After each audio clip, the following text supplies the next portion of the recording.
Reaction first as sister to Falz the bad guy and daughter to your father, of course, Femi Falana, and of course as a lawyer with Falana and Falana. I think my initial reaction was obviously not to take it seriously, because unfortunately the way social media works, people say things, a lot of people say things, and a lot of times people say things that aren't true, that they're saying for clout, for attention. And so I was like, nobody's going to believe this. But then, you know, because also this VeryDarkMan fellow he's always, you know, notoriously saying things, sometimes true, sometimes not. So I was like, I think people know this guy is notorious. I don't think anybody's really going to believe this, you know. But you know, the more it played out, the more bizarre it got, and you know, people saying all sorts of just outlandish, crazy things.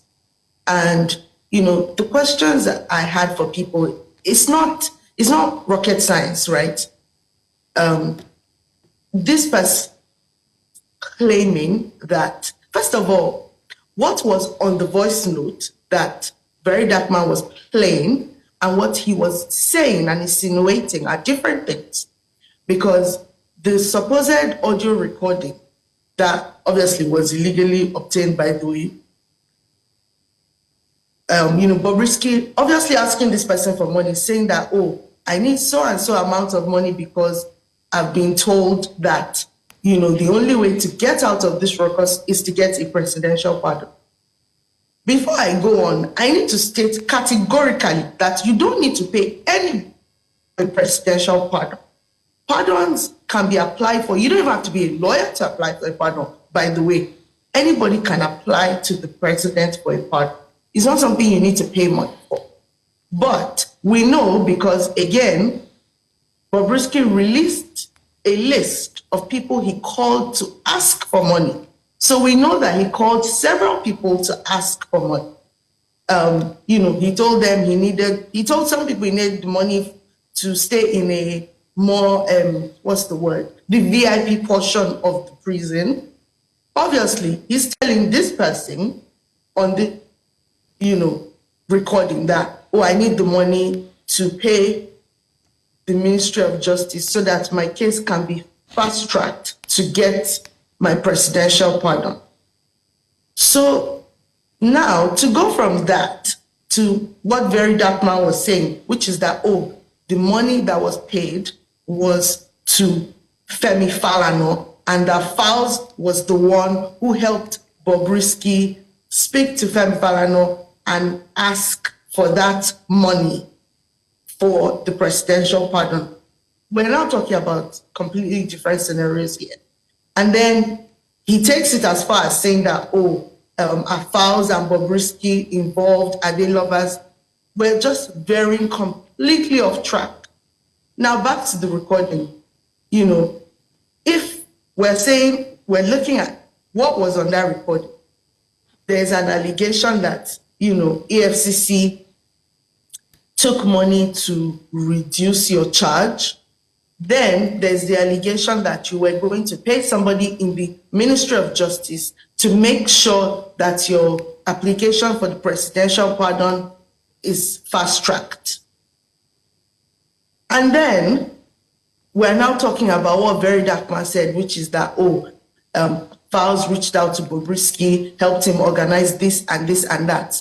It's a whole mess, a lot of allegations, and when you are, you know, throwing around these kind of allegations, you have to have evidence. And I would think any reasonable person, knowing that there are laws against defamation, before coming on the internet to say, oh, this person said this and this and this, or did this, or fast-tracked this, or helped this person achieve this, before saying all that, I would believe that you would have hard proof or evidence before you do something like that.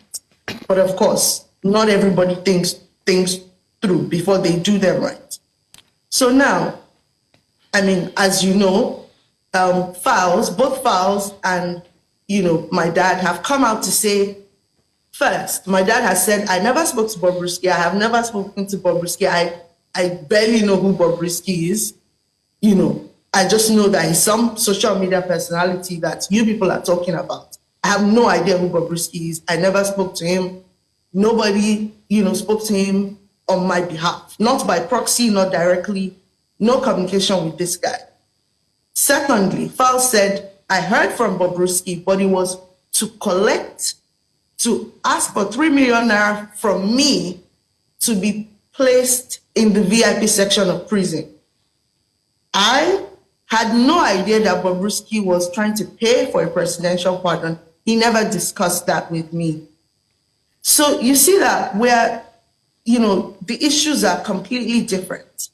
And so we're now in defamation territory because we heard the portions of the voice notes that VeryDarkMan played. And what he said, two different things. All right, let's Why quickly... are you defaming people? All right, we have a video. I'm hoping that we have the correct one this time. Let's quickly take a look at what was said in that video, and we'll come back to the conversation regarding Folarin Falana, aka Falz the Bad Guy, and your father, Femi Falana. I had to call Elele again because there's nobody for me to call. Elele gave me 2 million, the balance of 2 million. So now I'm supposed to come out in what's it called? Ending of July next month. Okay. 29. Bad guy. His father is a son. So first reached out to me. His father spoke to me. His father said we can apply for pardon.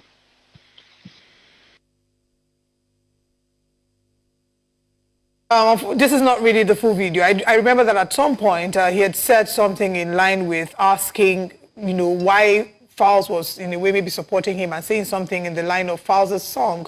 That's, of course, quoting the line where he talked about people criticizing homosexuals. Some of the reactions that we've seen to that is people saying that he did not outrightly call him that, and he did not outrightly say that they had a thing. So talk to us about your claims, what Falana and Falana is asking. You've asked for a retraction of that statement, and you've asked for an apology, which it doesn't seem like you'll be getting. So talk to us about the defamation aspect to it and what the next steps are, seeing as there might not be any apology. I mean, again, speaking about the defamation, he clearly said, our Falz and Bobrisky involved.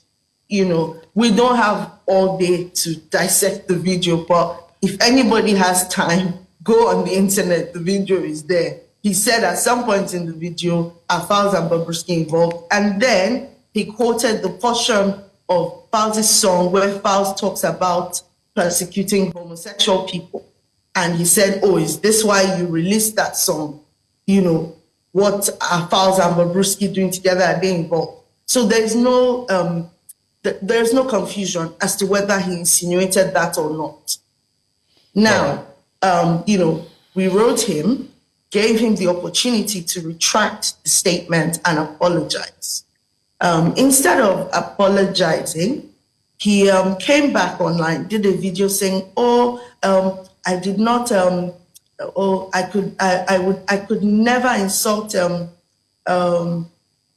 first of all, on his previous videos, he said, Femi Falana, I'm disappointed in him, how can he be involved in this, blah, blah, blah. And then he comes back and is like, oh, I really respect Uncle Femi. I can never insult him. Somewhat doubling down, but also not apologizing. It wouldn't have cost you anything to say, okay, maybe I got a bit carried away. I didn't get my facts right, and I didn't mean for this to cause all this ruckus. I'm sorry. 2 seconds would have cost you to do that. But of course, you're chasing clout, you're trying to maintain, a persona, you want the attention, that's okay. Obviously, the next steps that we're looking at is, going to court, because at the end of the day, people work really hard to build their reputations, and you cannot just wake up one day and decide because, you think you're popular on the internet, you are going to come and throw all that hard work away. I mean, there's so many questions here. neither you nor myself nor Mr. Dotson sitting with you in the studio can confirm whether or not Bobrisky was in prison. But I mean, if people visited him in prison, and if the corrections officers have records of him actually being in prison, serving his time, have we considered the possibility that this is just one of those cases of people, saying things for clout, lying for clout? I'm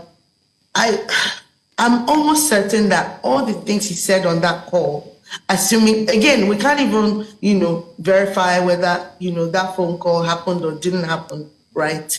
Because we weren't there. Yeah, but he's not even denying the phone call. That's the interesting thing. He's not even denying the phone call. But apparently, he had released a statement saying that that wasn't him on the call. And I think he eventually took this down, but I did see a screenshot of him saying that was not him on the call.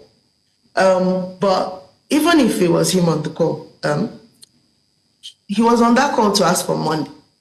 One.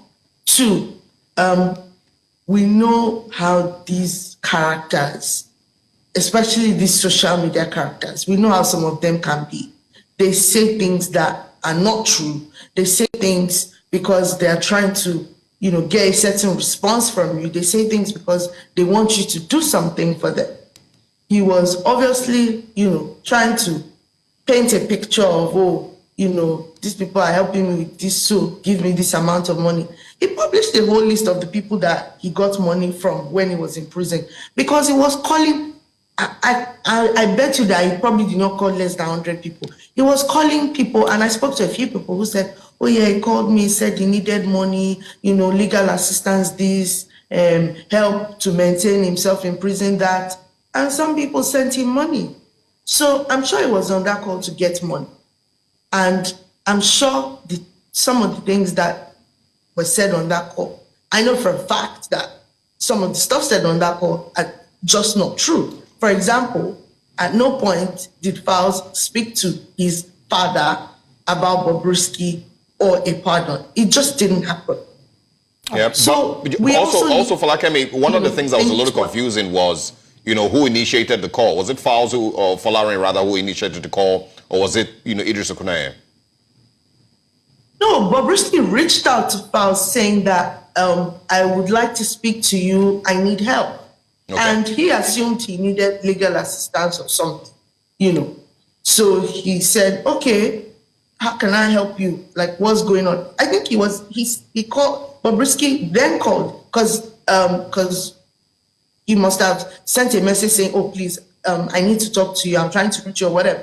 And then Bobrisky called him and he said, oh, please, I'm trying to raise money so that I can stay in a more conducive part of the prison. Right. And just to, finally clarify, even though we recognize that everyone is entitled to legal representation, in this case, you're confirming that your father, Femi Falana, was not in any way representing Bobrisky. Not him, not Falz, not Falana. None of us were ever briefed on Bobrisky's matter. Okay. Thank you so much for joining us. Senior Associate Falana and Falana, Principal Partner, F&F Legal, and CEO of Folk Consulting in the UK. Thank you very much, Falakemi Falana, for joining us on the show this morning.